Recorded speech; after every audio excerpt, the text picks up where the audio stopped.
एक तारीख यहाँ वैसी भी आई थी 100 साल पहले, 100-150 साल पहले, 1857 की तारीख, जिसको अंग्रेज आज भी गदर कहता है। अंग्रेज आज भी गदर कहता है। 1857 की तारीख में अंग्रेजों को भी यही नशा चढ़ा था, यही नशा चढ़ा था कि हम जो चाहे कर लेंगे, कत्ले आम करेंगे, मार डालेंगे। उस वक्त किफायत अली काफी रहमतुल्लाह ताला अलैह को फांसी पर चढ़ाया था। फांसी पर चढ़ा करके जश्न मनाए थे 8 दिन तक। क्यों किफायत अली काफी को चढ़ाया था जानते?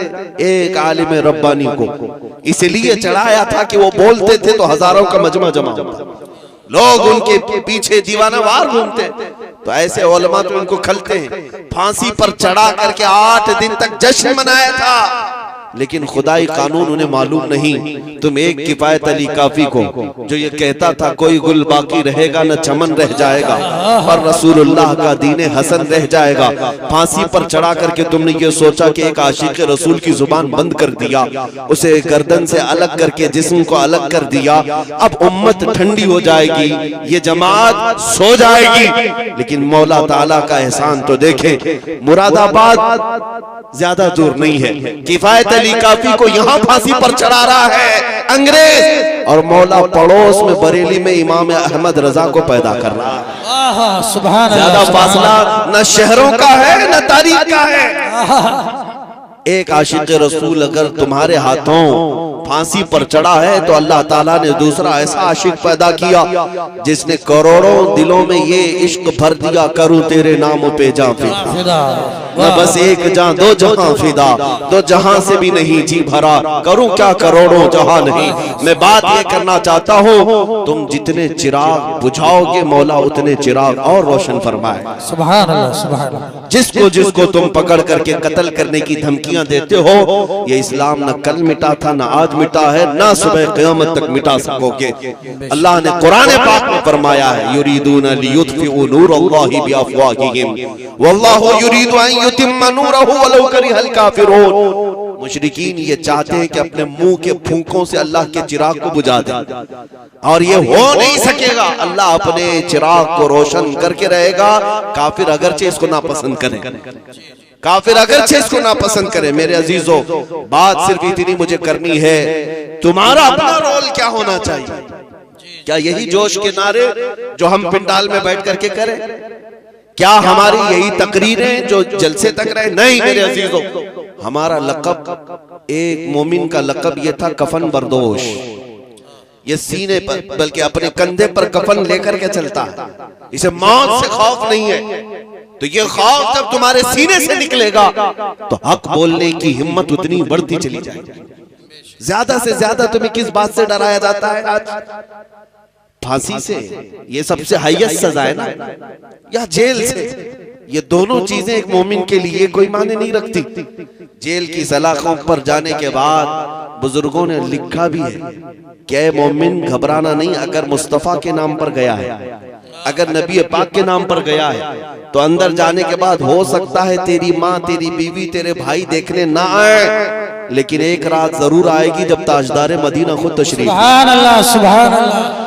वो भी खौफ नहीं रखना, हुजूर के इंतजार में हम दिन काट लेंगे, हुजूर के इंतजार में हम रातें काट लेंगे। और रही बात फांसी की, उसके मुतालिक भी रिवायतें मौजूद हैं कि जिन जिन गुलामों को जालिमों ने अपने हाथों से कत्ल किया या फांसी पर चढ़ाया, फंदा बाद में लगा, चेहरा मुस्तफा पहले मौजूद। सुभान अल्लाह, सुभान अल्लाह। वो नबी पाक सल्लल्लाहु तआला अलैहि वसल्लम तशरीफ फरमा थे।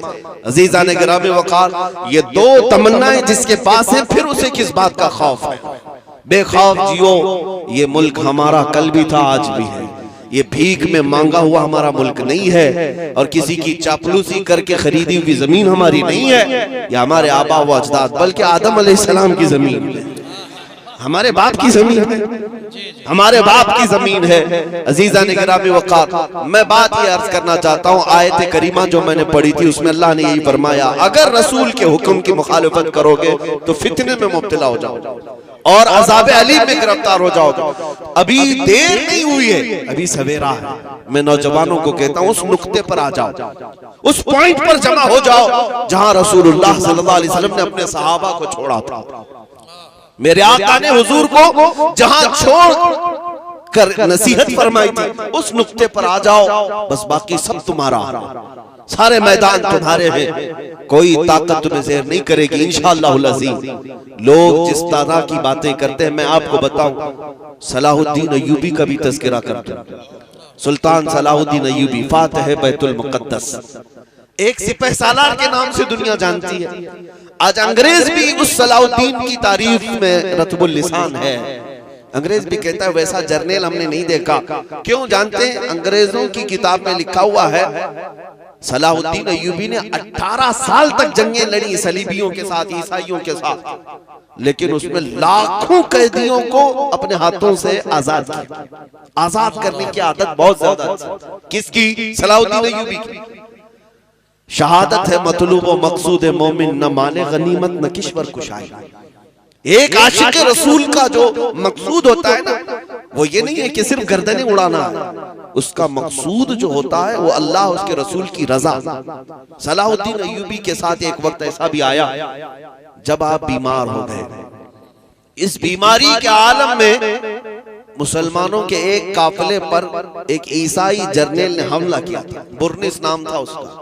उसने हमला किया और सारा माल लूट लिया, कोड़े लगाया, औरतें भी थी, बच्चे भी थे और भी लोग थे। लेकिन मारते मारते उस जालिम ने क्या कहा था जानते हो? ए मुसलमानों, पुकारो अपने मोहम्मद को बुलाओ, क्यों तुम्हारी मदद के लिए नहीं आता? मुआज़ल्लाहि रब्बिल आलमीन। जब वो इस तरह के ताने दे दे करके माल लूट रहा था और सारे लोगों को निहत्ता पा करके मार रहा था, लुटा हुआ काफिला, ये ताराज काफिला जब वापस लौटा तो सलाहुद्दीन अय्यूबी से शिकायत की कि सुल्तान इस्लाम हमारे साथ ऐसे मामलात हुए।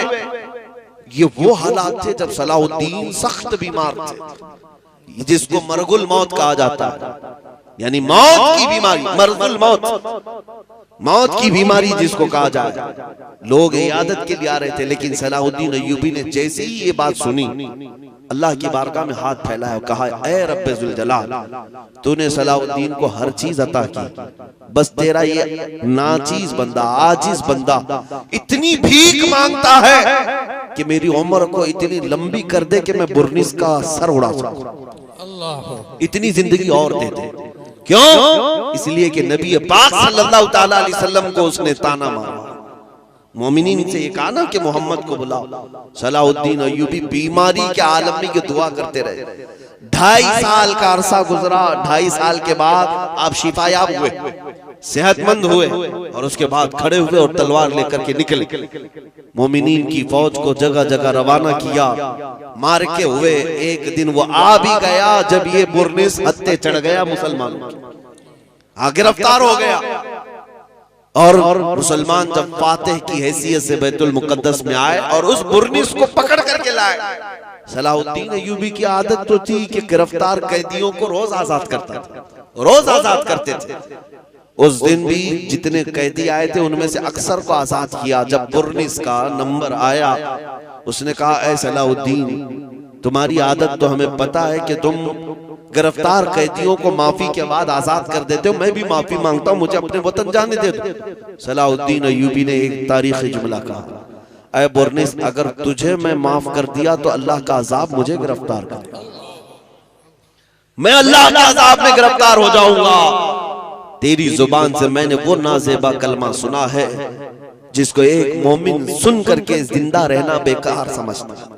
सलाहुद्दीन अय्यूबी ने तलवार लहराई और उसकी गर्दन पर रख करके कहा, आज से 2.5 साल पहले तूने मुसलमानों से कहा था कि बुलाओ मोहम्मद कहाँ है, देख उस मोहम्मद ने सलाहुद्दीन को भेजा है तेरा सर कलम करने। सुभान अल्लाह, सुभान अल्लाह, नारे तकबीर, सल्लल्लाहु ताला अलैहि वसल्लम, उसका सर कलम इस्लाम, सुभान अल्लाह, उसका सर कलम किया। लेकिन जो बात मुझे अर्ज करनी है वो ये है मेरे अजीजों, ये जो 2.5 साल का अरसा गुजरा ना, जो बीमारी के आलम में थे सलाहुद्दीन अय्यूबी, ये 2.5 साल के बारे में उनके शागिर्द और उनके फौजी रिवायत करते हैं, एक दिन भी हमने सलाहुद्दीन को पैर फैलाकर सोते हुए नहीं देखा। अल्लाह, 2.5 साल तक पैर फैला करके नहीं सोया। बीमार भी थे, लोग कहते कि लंबा सो जाएं, वो कहते जलाल में आकर कि तुम मुझे सीधा सोने की बात करते हो, जबकि मेरे ऊपर अभी फर्ज बाकी है। मेरे नबी पाक को गाली उस फर्ज की जब तक सुबुकदोशी ना हो मैं अपने पैर लंबे नहीं करूंगा। ये थे हमारे सलातीन इस्लाम।